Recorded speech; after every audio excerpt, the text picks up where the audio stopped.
Hey, everybody. How are you tonight? Welcome to a Monday Night Live. It's Team Up, and I'm so glad to have you with me this evening. How much fun are these Monday night calls? I mean, we have the best time. We have the best education. We have the best celebrations.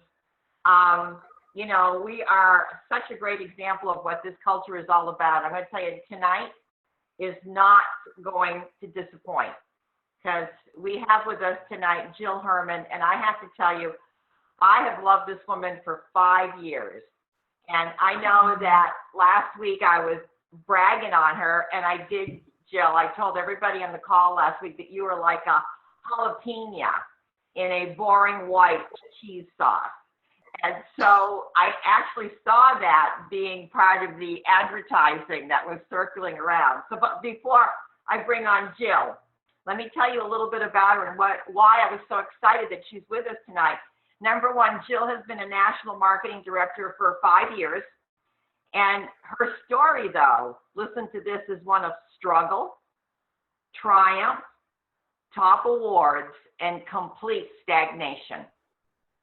Oh, you should see everybody's faces, okay? And tonight, she's really proud to share with you the journey behind the scenes, okay, to her NMD position.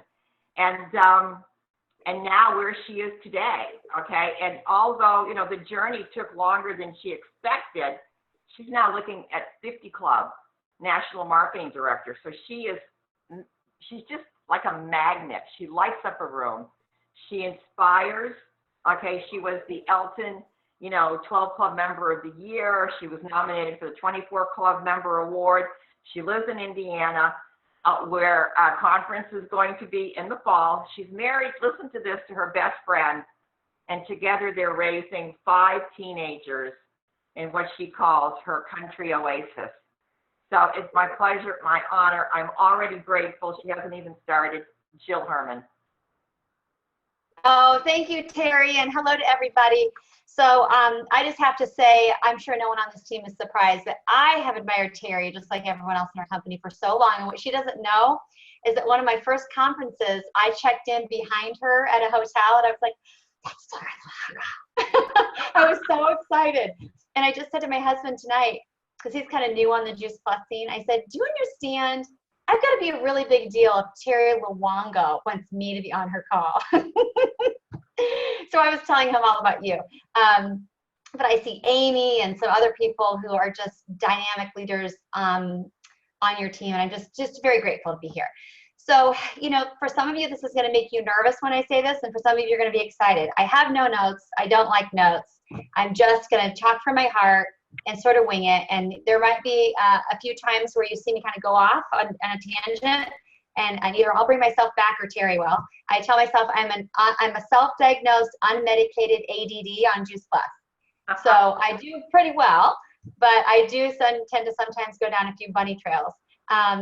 So I guess when we look at life in general, we just have to look at how you're wired and look at your gifts, and you look at your vulnerabilities and your blind spots. So one of my gifts is just flying by the seat of my pants and talking. But I also realized that one of my blind spots is that I tend to be a little too all over the place. So normally if I were doing a training, I would want to have some sort of bullet points or notes in front of me, but I didn't want to for this. I thought about it. It's not like I'm just winging it because I was procrastinating. I really feel like based on the conversation I had with Terry the other day on Voxer, that I know what I want to talk about. And Terry, you feel free to just interrupt me, stop me if you want to. Remind me of something I said on the call that you want to ask me about. If you want to do a question and answer, that would be fine. So the only reason a lot of my talk tonight is going to be my story isn't because I like to talk about myself, but it's because it's a story that I think is worth hearing. I think my story has a lot of lessons in it. I know it does. So there are trainings in my story. Okay, so I'm not going to be on here tonight telling you like what to do or how to do it. I'm going to share my journey with you. The real journey, the authentic behind the scenes journey. And I think that I know for sure that there'll be different lessons in there. Now, if something doesn't stand out to you, it wasn't supposed to, it wasn't meant for you. Right. If you hear something and it really gets you, it was meant for you. So you might want to put a star by that and ask yourself, what do I need to learn more about this? Or maybe go to your upline and say, when she said this, it made me really think, am I like that? Or do I have that struggle? Okay. So I have been with the Juice Plus company for 9 years now. And I was telling Terry, and the reason we titled this from amateur to professionals, kind of like the GoPro talk, is because I really can confidently tell you that I have not arrived. I have so much growth to do, and I have so much I'm going to do in my business. But I can tell you 100% for sure that I am finally a professional. And with Juice Plus, I am a professional. Even whether you've read the book GoPro or not, I have my own sort of take in addition to that, because I do love that book, what that means. And so I want to talk a little bit about that. I want to paint my story too, not like in a self-deprecating way. I used to be very, just a little too hard on myself, and that's not real attractive, when people beat themselves up too much. So I will share that, I have had some highs. I do have a very strong business. But I think it's important, whether you're new or you've been around 10 years, whether you're a DD or you're an NMD, to hear real, authentic, behind-the-scenes stories, so that one, you realize that you're not crazy. Two, you know what to look for in your team. There may be something that you don't hear from the main stage that I say, and you say, you know what, I've got people like that. I wouldn't have known how to handle that. So when I started with Juice Plus, I will tell you, I had the 3 success ingredients that I believe, and I think a lot of leaders believe, that you need to have. Okay, so I'm going to tell you. The first is being teachable and coachable. You all know what that means. The second is to have a burning desire. And I think you either have a burning desire for success because you're wired that way, or you have a burning desire because of your why, or you have a burning desire for our mission. But either way, there's a burning desire somewhere. And then the third success ingredient is being willing to do the work, being willing to do the activity. I had all those. And really, just because of those 3, you will be successful if you have those 3. And if you don't, it's okay. If you don't know, you probably don't.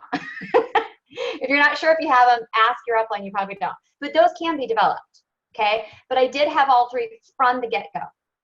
So I'm going to share with you why that caused me to be successful, but I'm also going to share with you what was underneath it that created the holes and the weak spots that I didn't even know that were there, hopefully saving you or someone on your team a few skinned knees, okay? So the good thing is I had those success ingredients. I was hungry. I was willing to work. I have a very strong work ethic. I was joking with Terry that my mother is Mexican American, and she takes all the credit from my work ethic. I mean, she's 76 and still mops her own floor every single night, mows her own lawn, washes her own car inside and out. And so I have a strong work ethic. I'll go head to head with anyone on that. I had a burning desire to get the heck out of my job, like yesterday. And I also was very teachable and coachable. I was like, just tell me what to do. I have no clue what to do. So because of that, I did have some success, right? I mean, you can't do the whole thing wrong and get to NMD. So I'll tell you what was good. The good thing is, got a lot of customers. I went very wide. If you don't know what that means, it means I sponsored a lot of people. So that's all good. However, now that I've gone to a place where I know I'm professional, and I'll share that with you in a second, I look back now and now I see very clearly what was wrong. So not to take away the success I had and that I was doing well, but if I'm really being honest with myself, I will look back and say, it was a reflection, my business was a reflection of my strength and my hard work and my teachability, right? And my burning desire. But there's another thing that people don't notice is there. It was also a reflection of my mindset and my insecurities. So those things will come out in your Juice Plus business. How you do one thing is how you do everything. How you do life is how you do Juice Plus. You've heard it a million times, and it's hard to hear it sometimes unless you're getting awards, and then you're like, yes, I do everything like this. But it is true that how you do life is how you do Juice Plus, and there's nothing wrong with that. You just have to look in the mirror and be completely honest with yourself. All of your weak blind spots and vulnerabilities will get shown like with a magnifying glass and a spotlight in the Juice Plus business. I see people every day who just kick butt in their life outside of Juice Plus. I'm talking like successful teachers, successful attorneys, those moms that have it all together, and then they get into Juice Plus and it's like, oh my gosh, this is not easy.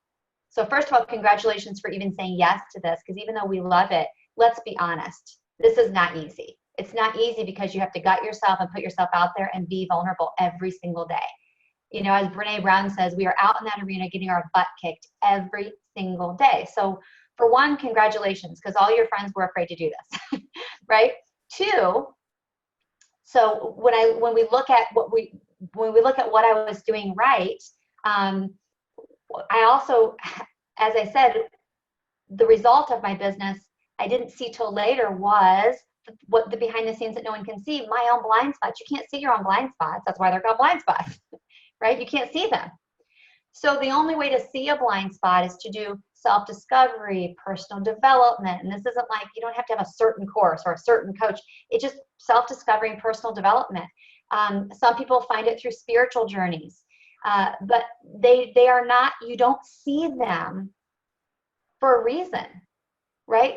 They're something that other people can see, but you can't see it. You and I can't see it in ourselves.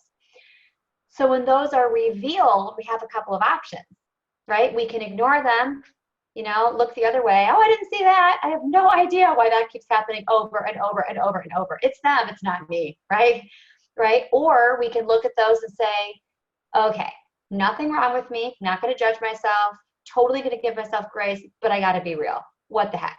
Like, I keep developing the same problem over and over. Someone in my upline, Susan Wittenbach, is so wise. Like, she's so lovely. Most of you won't know who she is because she flies under the radar. She has a gigantic business under the radar, very quiet, but I call her Yoda. She's so wise. And she says, Jill, she said to me one time, Jill, if someone tells you that you have a tail, ignore them. Just keep walking. If a second person comes up and tells you you have a tail, you might want to listen for a minute, but you can keep walking. If 3 people tell you you have a tail, you better turn around and look at your behind. Right? So that's what your blind spots are, right? So if you're getting authentic feedback from people and you're open to authentic feedback, like, I mean, I call it bare knuckles coaching, the kind that hurts. If you say, Terry, give it to me straight. I'm ready. I got my seatbelt on. Go. Hit me hard. Right? That's the kind of leader you want. One that will hit you hard and give you the truth, and you say, thank you, sir, may I have another? That's how you want to be, because that's the only way you see your blind spots. Or you could stay in your comfy zone, right, and never see them and build a really good business and see them later when you either have a spiritual journey, you do self-discovery, or you finally say you're ready, okay? So they're going to come out at some point. And if they don't come out in your Juice Plus business, trust me, they're everywhere else in your life anyway. So God's going to get you somewhere in your life it's going to come up. Okay. And I really am like half joking. Oh, Terry is Jamie's Yoda. Oh, I'm not surprised. I'm not surprised. Do or do not, right? Okay. So there were some things going well because of those 3 ingredients I told you, right? We don't want to ignore those. However, how do I know that my business was also a reflection of my insecurities and my fears and my mindset? How do I know that? Well, the reason I know that is because what you all saw on the outside, some of you are new, but there was a period where I had a lot of growth in my business, and I always joke with people. I was like, I went from being the it girl to who the heck is that girl? And I actually am fine with it. But there was a big spotlight on me because of what I was producing. But I will tell you something. There's always a behind the scenes. There's a highlight reel that everybody sees. Facebook, Elton's, Life. How are you at the grocery store? I'm great. How are you? Fine. Right? That's the highlight reel. Behind the scenes doesn't have to be suffering, right? But there's a behind the scenes that no one else knows but you. Secret struggles, you know, whatever. Could be debt. It could be a marriage issue. It could be deep insecurities. So when I built my Juice Plus business and was getting lots of awards, that was real, right? Because of, what did I say? Teachable, coachable, burning desire, willing to do the work. Boom, right? And I worked my butt off. However, what I realize now is that when I look back, the reason it didn't keep growing and I had complete stagnation for a while isn't because I stopped growing. You know how we say that if you stop growing, your business stops growing? I was still working on myself. I really was. However, I didn't know I had a huge blind spot, and that was that I was a complete enabler. So let me just tell you something. You know, I am a nurse who married an alcoholic. What does that tell you? I mean, I don't mean to joke about it, but seriously. I mean, talk about, I was like the biggest enabler on the planet. I'm like, me? I am? Seriously? I didn't know I was. Oh, you have something on your face. Let me help you. I had no idea. So what I did was, I did work super hard, but the problem is I didn't create any independence on my team. And this is not a criticism of them. I created this. I created this. It's not your kid's fault when they go to college and they don't know how to wipe their own nose and do their own laundry. That's your fault. Okay? It was my fault. I created an orphanage. Lovely people who I adore, who are the most amazing people, but I attracted people who were dependent, and I created an orphanage. How do I know that? Well, let's look back on some of my activity. When you saw me getting, one of my awards back there is, the most team building bonuses of anyone in North America, right? I don't want anyone to get those bonuses the way I did. I worked until I was like practically dead. I did everything for everybody. Oh, Terry, you don't want to talk to that friend. It makes you uncomfortable. That's okay. Put him on the phone with me. Okay, you don't want to do that event even though you've seen 16 of them? Not a problem. I will drive in the snow, right? 45 minutes to your house even though you have one guest. Not a problem. I'm going to do it. That is how I did my business, you guys, for years. And the reason I didn't see it is because I was getting results. Yeah. I was getting accolades and I was getting awards, and that's no one else's fault. I don't even say it's my fault. That's just what it was, okay? So I had a team of dependents. How do you know if you have a team of dependents? How do you know if you have an orphanage? And again, no judgment to the people. I created that culture. You know how in your house, you set the tone in your house, and Kurt Beavers talked about being the thermostat. Oh, no, I was the thermometer, let me tell you. I'm like, you don't want to do that? No problem. I was just like, up, down, whatever you want. I'll go sideways. I'll go under. I'll do whatever you want. And so the reason I know I had dependence is because nobody did anything without me. And I'm actually not joking when I say that. But then what would I do? Have a pity party and get frustrated and complain to my business partner and my upline. My team doesn't want to do anything. They're not independent. I do everything. I was the martyr of all martyrs. But I set it up that way. I set up the game that way and then complained about the way it was playing out. I didn't give them independence, so how could they ever soar? I was constantly hovering, not in a micromanaging, jerky kind of way. You know those people, right? It's like, you can't do anything right. I wasn't like that. I was like, let me help you, let me help you, let me help you, because I was so afraid that people wouldn't like me. I was so afraid that people would fail. And I was actually terrified down deep that I would do better than everybody else and they wouldn't like me. I know, it sounds cuckoo, but I'm just being completely honest with you. I realize now through a lot of self-discovery and a lot of spiritual journey over the last couple of years, that's truly what my biggest fears were. If I do too well, my team will think I abandoned them. If I do this, they're not going to like me. So if they can't do it themselves and they struggle and I don't help them, they'll think I'm a selfish person. Right? If every team in the United States asks me to do a training for them, I have to say yes, because if I don't say yes, then I'm not a nice person. Okay, so I wasn't the person who was all about the ego and I needed to be in front of the room. And actually, that's not me at all. But I spent so much time training everybody else's teams and having an orphanage that it was just unhealthy. Okay, so the other way I know that I had a group of dependents and a sort of an orphanage on my hands isn't just because people didn't do things on their own. It's also when we talked about finding out that you have a tail, right? Over and over again, the same thing kept happening over and over again. I had lots of wit. I am a good recruiter. I mean, it's just, I love it and it's what I'm good at. I have to hold myself back from bringing people to my frontline team. And I'm not bragging. I got plenty of other issues that I'm not good at, but I'm good at that part. But I didn't have the vertical growth. This is more for some of you that are a little more advanced, but you have to have vertical growth. And I know Terry teaches you that, but I want to say it too.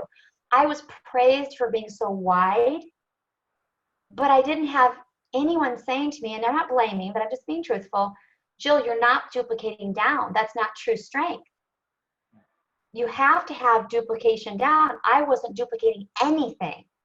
What I was doing is getting people, recruiting them, bringing them in, doing most of the work for them. You can only do that for so long. And then if there's no independence, it never catches fire, does it? The fire goes out. You're only one person. And I tried to fan the flame and do this and do this. And I literally, and not figuratively, I literally collapsed with exhaustion at one point. Now, if you're new, please don't get scared because this is not normal. You will not collapse with exhaustion when you make NMD. This is because I designed it that way. Okay, I was doing everything for everyone. I had no balance in my life. My phone was on all the time, all the time. You know, I will tell you, I get emotional saying this part, but I will tell you, I'm all about being a working woman, and I'm all about my children seeing my awards. I'm all about my children seeing what I'm doing. I'm all about them seeing that I'm creating a paycheck. I'm creating being a part of a mission and having a business. Believe me, I am not about saying, oh, I can't do it because of my kids. However, I will tell you, I had no balance, and there were 4 years of my life that I wish I could do over again. Now, I'm not saying sit back and do nothing. I mean, you can work hard and have goals and kill it in Juice Plus and still have balance. Catherine Lee taught me about strategic imbalance. Certain times you're way out of balance because you're going for a goal. That's fine. You let everybody know, everybody's in agreement, but then there's a limited amount of time. Then you have more balance and then you come back. So I honestly, I didn't even tell Terry this, but it actually makes me want to cry. My son at 5 years old, I put him to bed one night, and here's how I would put my kids to bed. I gotta get a call. Good night, bye, bye, bye, bye, bye. Love you, bye. And I'd run downstairs. And now some of you are gonna go, oh my gosh, I do that too. It's okay to do it sometimes. I was doing it consistently all the time. And my son said to me one time, Mommy, can we just take Juice Plus and not sell it, please? Okay, so I had an orphanage. I was completely out of balance because I was doing it wrong, you guys. That's not our business. That was me. I did that. So another sign that I had dependence, and I shared this with Terry, is that when I went through a big life event, like a no fun life event that led to a divorce and being a single mother, and I'll just be authentic, we're all family here. My former husband, lovely person, love him, wonderful person. But you know, addiction is really hard, putting it mildly. And so that's what I was dealing with behind the scenes. When I was getting my Elton Award, no one knew that 1 week later he was out of the house. And it just was a hard thing. So the reason I know that I had dependence is because if you build a strong business and you have independent, intrinsically motivated, write that down, intrinsically motivated people, that's what you want to pray for, ask for, put on your vision board. Intrinsically motivated people. You can't motivate anybody. You can inspire them, but you can't motivate them. Because I had no intrinsically motivated anybody, and I was fanning the flame for everybody until my arms fell off while I was doing the work, while I was training other teams, while I was, trying to please everybody. When I had a big life event and I had to step back, I literally had to step back. If I had done it right, you guys, and had some independence, if they felt like they could soar without me, if they weren't afraid to talk to people without me, it would have just kept going. There are people that pull away from their business for a year. I mean, it's not normal, but if they had to, for some horrible life event, and their business is still intact, sometimes the paycheck grows. But what happened with me is that some things crumbled because I wasn't there to hold it anymore. But that was, I don't know what your beliefs are, if you say the universe or God. So for me, I'll say God. That was God's way of showing me this is going to hurt temporarily, but it wasn't going to last anyway. You're going to build it the right way next time. And you're not going to be in the limelight, and you're not going to have all those awards, and you're going to be glad you're not, right? Because you're going to be able to build it the right way. But now you have to build you up first. So I had to go through my own things. And I stepped away for quite some time from my Juice Plus business. Now, when I say step away, I've never unplugged. That's a death sentence. And it's actually not very nice. I was always there, plugged in, on the calls, plugged in with my team, there to serve people in a healthy way. But I did build nothing new for 2.5 years, nothing, not a single new customer, not a single new distributor. And I'm okay with telling you that. That's my story, and that's what I needed to do going through that time. But let me tell you something. Because I had one insurance policy, which I'm going to recommend to you. Remember, we talked about how you need to go deep? We talk about going wide. Terry knows that the reason I didn't lose a whole lot and my paycheck barely went down is because I was so wide. There was so much width that even though there was some fallout, right, it didn't affect my paycheck. It just hurt my ego. It didn't affect my paycheck. It just hurt my ego. It didn't feel good. I was embarrassed. I felt like rejected. I had a couple of POB, sales coordinators with nice little businesses on their hands, quiet or go do other things. And I still had a strong business because of the WIC. So fast forwarding, what does it mean then to be professional? Like, I mean, it's interesting. It's all about a mindset. It's all about the way you carry yourself and the way you feel about your business and yourself and knowing you're enough and valuing this. And also, I think, I just came up with this right now, but I think being professional is also trusting our company, trusting our product, and trusting our system so much that it's really not about you. Like, I trust the system so much and trust the product so much and trust our company and other leaders like Terry and so much that I know my people are okay. The ones who are intrinsically motivated, the ones who are teachable, coachable, the ones that are on fire and have a burning desire, and the ones that are willing to work are just going to show up. You cannot create that. Now, those people can choose to develop those 3 success ingredients, right, if they choose. But I think Terry would agree that she knows what it took me forever to know. Like, I now know this, you guys, beyond the shadow of a doubt. I know for sure. I sound like Oprah. What I know for sure is, like, no doubt, I now know that when you and I bring someone into our business, you know very quickly if they have those 3 success ingredients. It's just, are we willing to really see it? Now, this isn't about judging them as a person, and we don't have a crystal ball, and they could go through personal development and be a rock star in the future. You've seen NMDs that say, oh my gosh, I was so unteachable, for sure. But in that first 30 days, Maya Angelou says, when people show you who they are, believe them. And then she says, the first time. Okay? So this is no judgment of character. Okay? I'm talking about actions. When you just look at it as a business, watch their feet, not their lips. Watch their feet, not their lips, right? Be confident and say, I believe in this person 100%. I have no doubt that this person is capable. And I will pour myself into this person when I see those things show up. What I used to do when I was an amateur is I would pour myself into the person and get so invested and emotionally attached when they have shown no signs of being ready for that. So it actually, I believe now that it's actually not nice to do that, because it's not that, oh, they're not good enough, they don't deserve me. No, it's that that's a lot of pressure on someone who hasn't even shown you that they're ready to be teachable, right? Besides the fact that it's a waste of your energy. So, and Terry, if there's anything I said in the Voxer message or what you want to ask me about, feel free. Oh, no, a lot of us have calls that we're jumping on here in a little bit. Okay. But you have not missed a thing. You're good. So I'll just wrap it up then and say that what I have learned in the last year and a half is between amateur and professional is 100% up to you. It's a choice. It's not an innate gift. I'm no more special than anybody else. I chose to be professional, and it's scary, but I'll tell you, once you do it, it's so empowering. It's not a level of arrogance. It's just confidence. And it doesn't mean, boy, I know I'm amazing. It's just, this thing works. The company works. The product works. I know when people are teachable. I don't need to sweat it and get stressed. I'm just going to go find more people, right? And the ones that want to do it, they're just going to show me. We're going to have a blast together, and we're going to fall down and fail, but we're going to get back up again, right? And anything's possible. And if I say so, I can, right? So when I look at my team now, we're not skyrocketing to 100 club next month, right? People do that, and I love it. I'm inspired by that. But I told Terry, what I want for you is what I finally have, and I hope it doesn't take you 9 years.